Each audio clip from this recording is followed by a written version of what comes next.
Hey, good afternoon. You're welcome to another class in micro teaching series. Today we are looking at communication in the classroom. It's a continuation of the other skills that we have discussed in the macro teaching series. So let's move on into the classroom. What is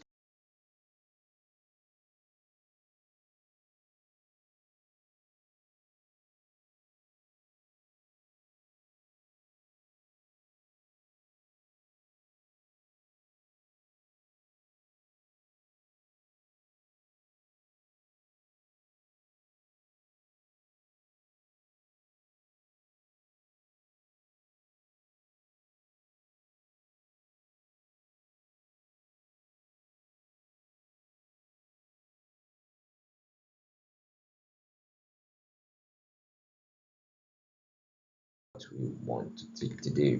We will be able to define what communication is and its importance in classroom situation. This now discuss components and elements of communication, distinguish the five forms of communication, and then we'll compare and contrast the different models of communication, transaction, interaction, and transaction model of communication, and then ati be law. That's the meaning of these three dots. Ati be law. All right, let's move on. What is communication? Communication is a process of interaction of ideas between the communicator and the receiver. So what we do in class is basically communication. I talk to you, you talk back. So it's a process by which we share ideas, we interact of ideas between communicator and the receiver to arrive at a common understanding for mutual benefit. That was defined by Bello in 1960. Now, Keating in 2011 redefined it as process of transmitting information and common understanding from one person to another. So when you transmit info and a common understanding from point A to point B, you have done what? You have communicated. Until you are able to transmit information, until you are able to reach a common understanding, you are not communicating, you are just talking. You see the difference. But when you reach a common understanding and you have transmitted an information, then you have communicated. Now, communication is a process by which we give meaning, okay? We generate meaning by sending and receiving verbal and non-verbal symbols and signs. When we talk, when we write, we are giving verbal signals. When we wink, when we whistle, when we do some other things, we are giving non-verbal signals. And communication can be verbal or non-verbal. We're still going to go into that. So it's the process by which you get meaning from whatever signals we do. Now, why do you think communication matters in classroom? Number one, it forms the essential bedrock of all teaching and learning processes. If we are not communicating in classroom, we are not teaching. It's not just about conveying information, it's about building understanding. I told you, once understanding is removed, you are not communicating, you're only talking. Fosters engagement within the classroom and ultimately drives students' success. If the students are not on this at par with the lecturer or with the teacher, when you have not reached a common understanding with your teacher, success is far. So when a student understands what the teacher is saying, then the teacher is communicating. Effective classroom communication encompasses a rich tapestry of verbal, non-verbal, and written exchanges. So you talk, you do the non-verbal gesture, your body language, your whistle, your winking, your thumbs up. Those are non-verbal communication. Then written exchanges, you write. From the spoken word to the supportive glance, every interaction you do in classroom play a vital role to shape the learning environment. You enter a class and you frown, you enter a class and you smile. That's communication. It's not saying anything, but it has said a lot of things. Now, what are the general forms of communication? Okay, there are five general forms of communication: the intrapersonal, interpersonal, the group, and the mass communication. Now, intrapersonal communication is when you are talking to yourself, when you're having an internal reflective thinking. Okay, you are thinking about what are the things I'll do now? Okay, I should wake up by 9, I should read till 12 o'clock. You are talking to yourself, okay? You are trying to talk to yourself. So as a teacher, how do you use it? You provide an external stimulus that will ginger students to think about themselves, that will ginger them to have that intrapersonal communication. Okay, so that you can encourage them to learn. Because if you do not give them something from outside to motivate them, it's likely that something else will motivate, will take their time, and they will be having intrapersonal communication with themselves over something that is not worth it. Second one is interpersonal communication. This is the communication between two people.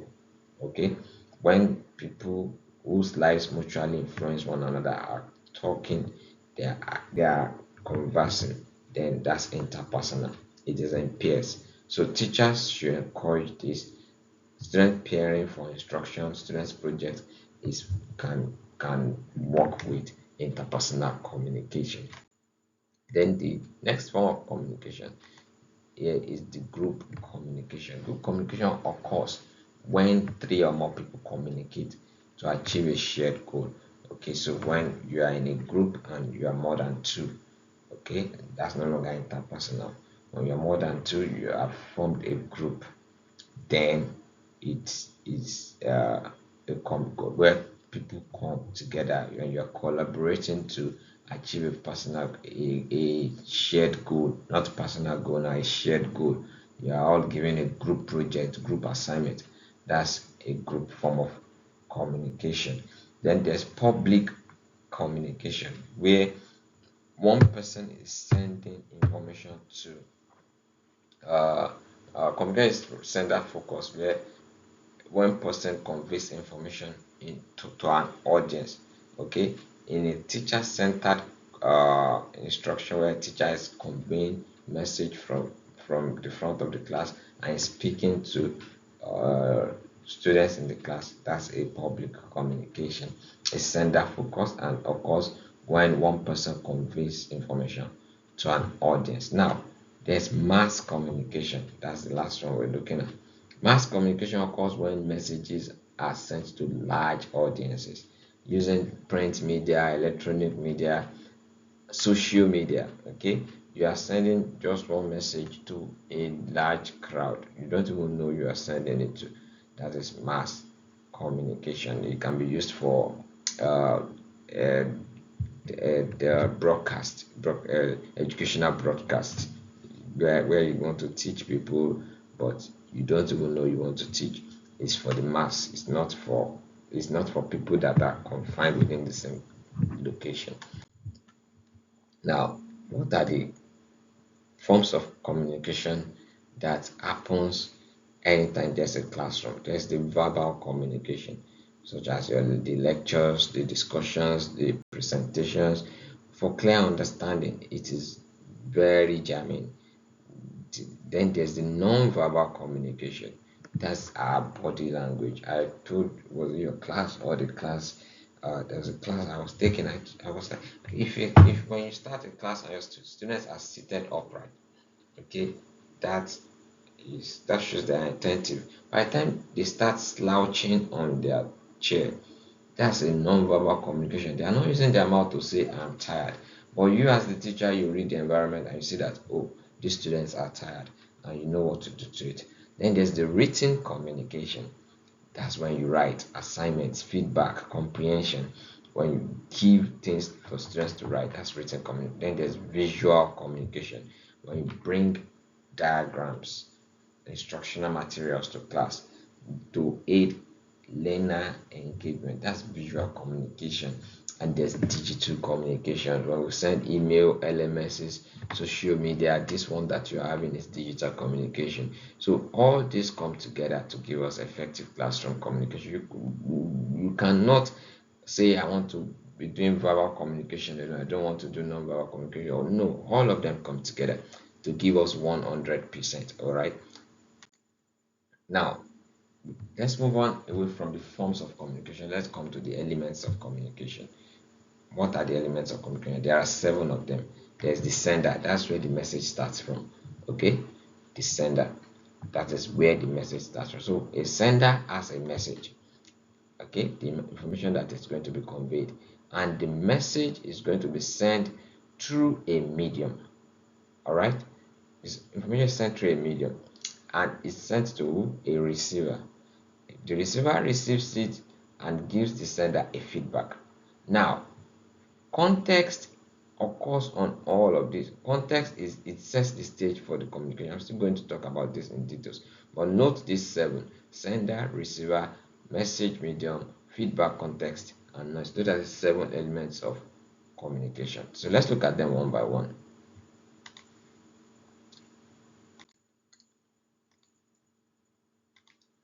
The first one is the context. Context has to do with what is the setting of the message. Okay, your culture, your language, your opinion, your perception, all of these things are context.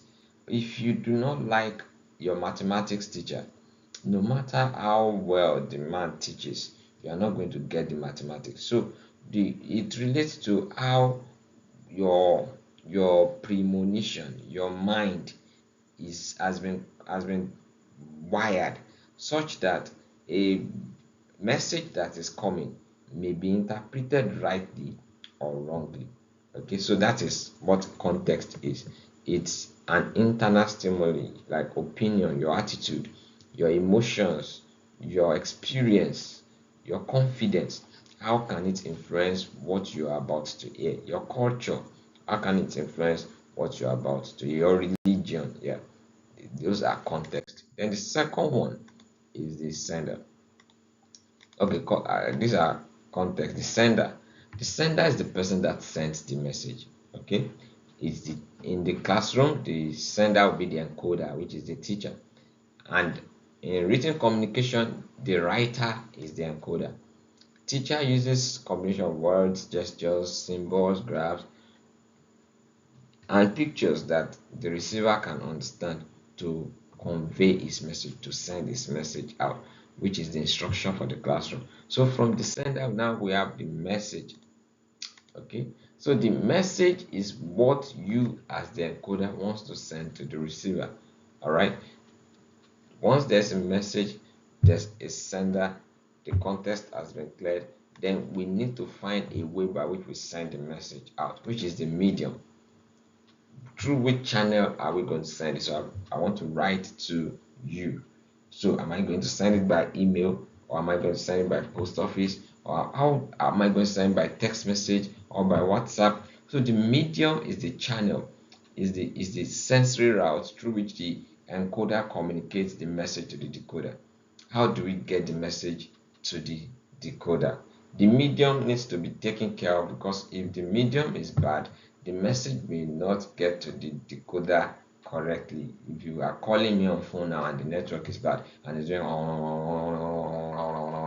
I'm not getting the message. You have the message, you are the sender. The context is correct, but the medium, the channel through which you want to get the message across to me may be faulty, so it has to be properly taken care of also. Then we look at the decoder, which is the receiver. This is the person that receives the message and interprets the message. Okay, interprets the message and then use the message to get a feedback. The feedback can be an action or can be a response. So take for instance, if I say, Ibrahim, stand up and close that door. Ibrahim do not necessarily need to reply me that yes sir, or I don't want to close it. Ibrahim could just stand up and close the door. That's an action. Okay, so that's my feedback, that okay, Ibrahim heard what I said and it elicits a response from Ibrahim. And Ibrahim could give me a verbal feedback, not an action. Now let's say a response. So if your feedback can be response or can be an action. So those are the six major elements of um communication. But we have noise, which is the seventh element. Noise is anything that can distort the message, and it includes physical discomfort, like I'm talking to you and you are hungry, or you are very pressed, you need to go very urgently. Whatever anybody is telling you at that moment, you cannot hear it. Perceptions of the message, you approach somebody and the person already has a bad perception about you, no matter what it is that you want to tell the person, you are not going to hear it.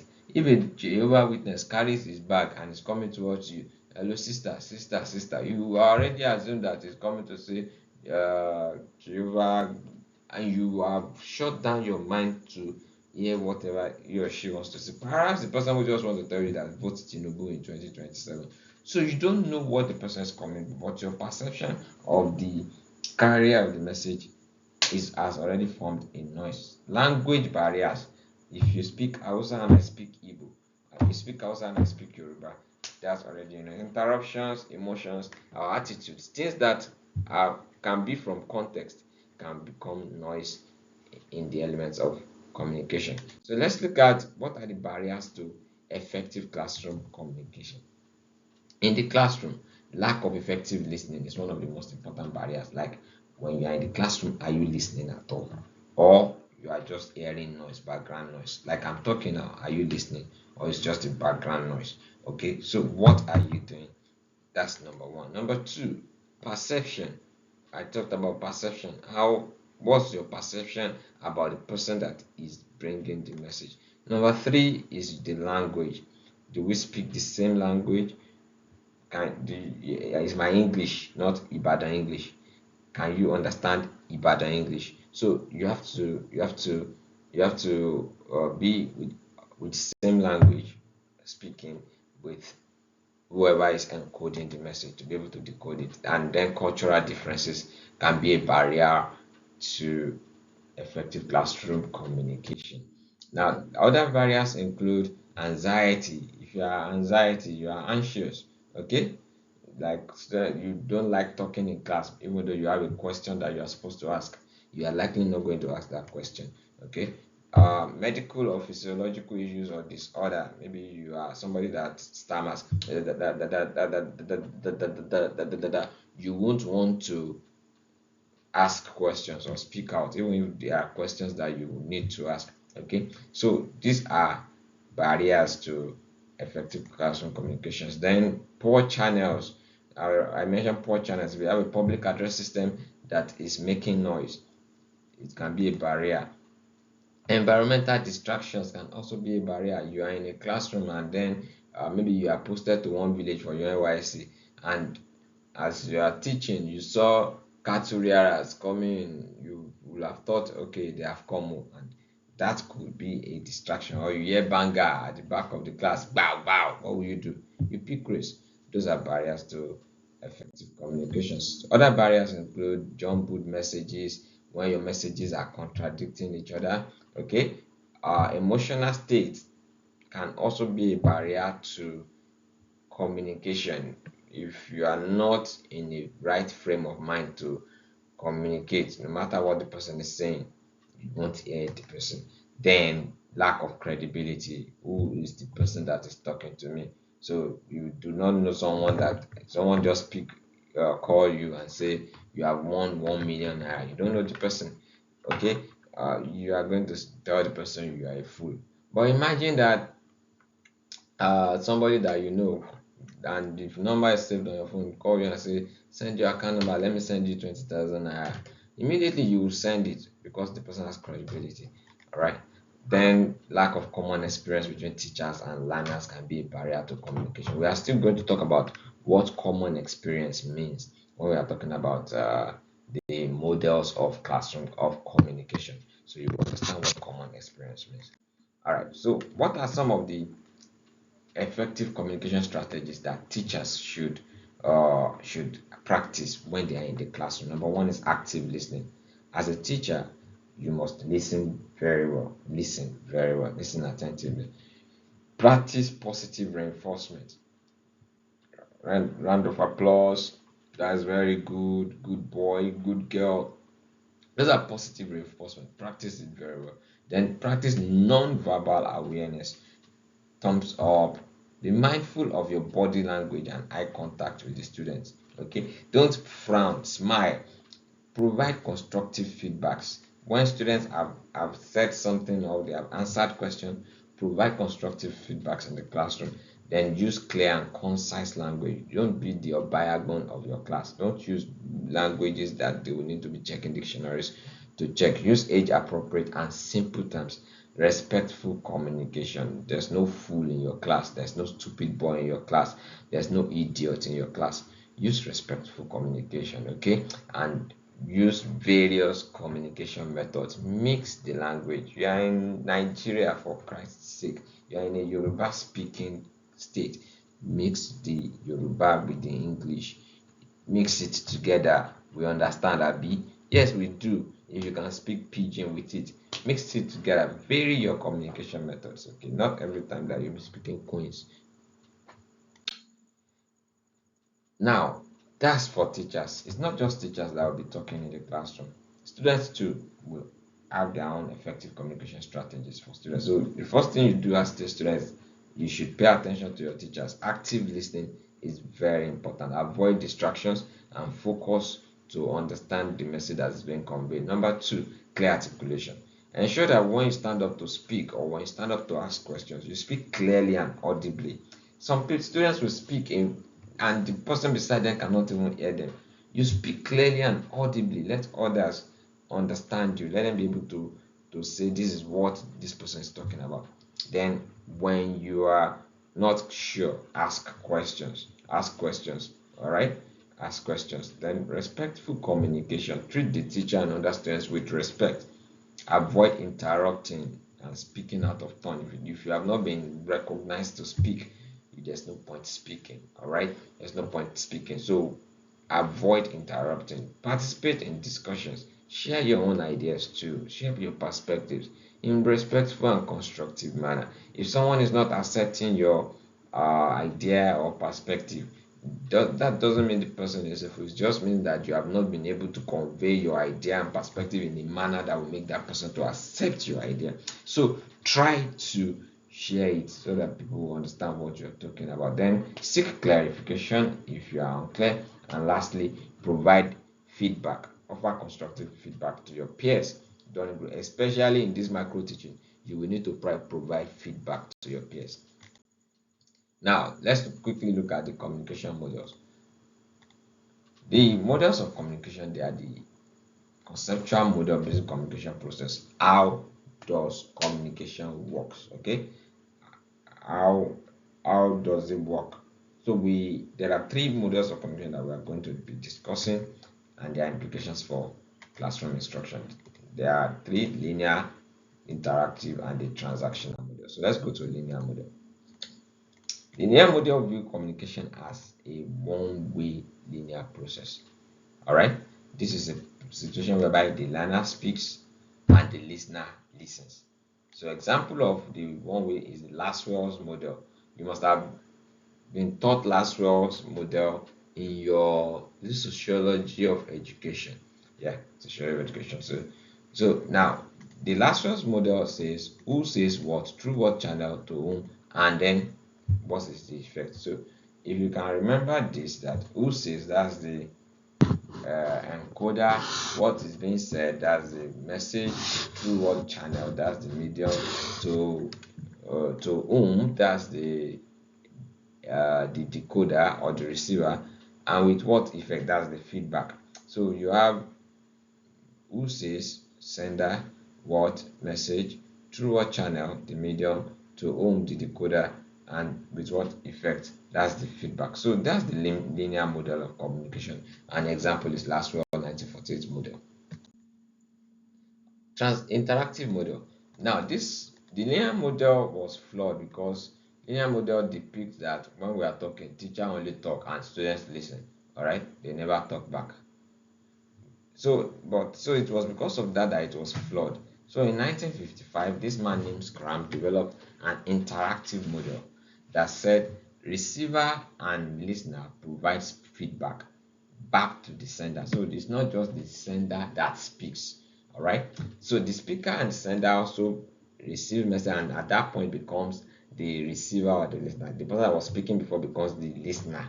So both the speaker and the listener can take turn to be either the speaker or the listener. So feedback is given back verbally, non-verbally, or in both ways. That's what the interactive communication model says. and it says that the speaker and the listener communicate better if they have a common field of experience. Do you see this common field of experience again?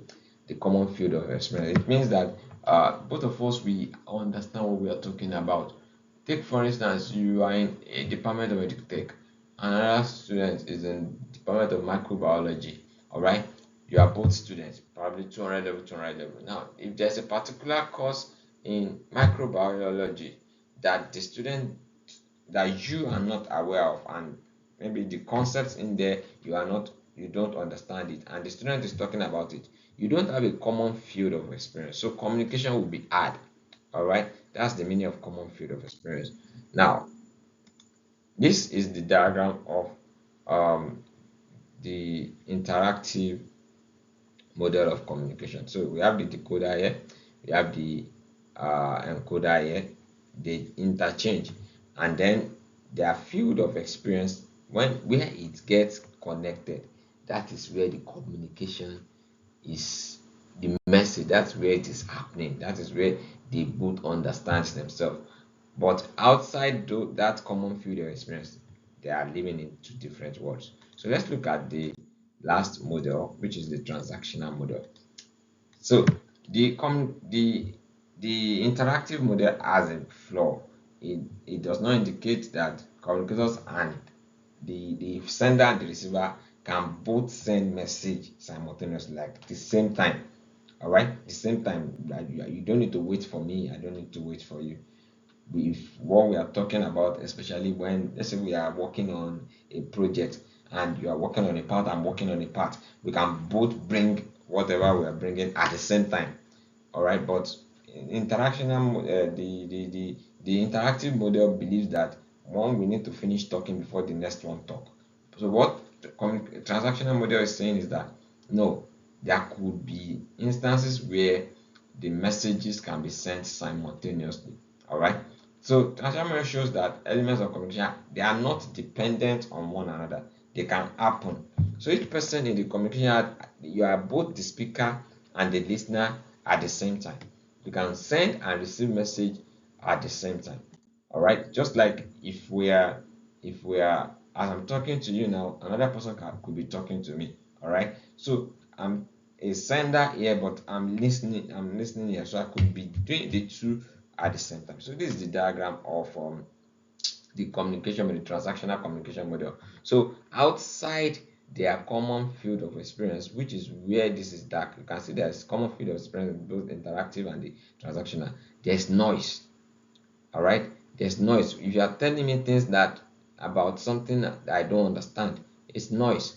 You are telling me something about B that I don't, it's noise. But where we have a common field of experience, noise cannot get there, and the two of them can talk and they can take both the uh, encoder and the decoder status at any point in time. They don't need to wait for one another. So transactional model is an ongoing and changing process. So in our classroom, we use transactional model.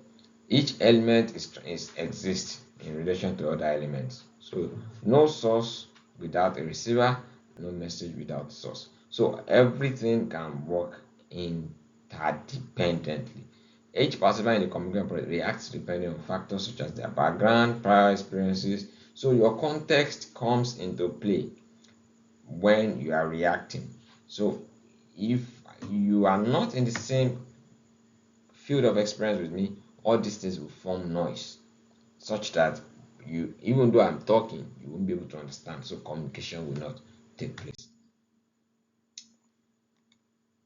Now, you should know that the mediocre teacher tells, the good teacher explains, superior teacher demonstrates, and a great teacher inspires. I hope you're inspired to go and study more on communication. All right, I'll see you in the next slide for uh, other skills in teaching that you need to take note of. Thank you.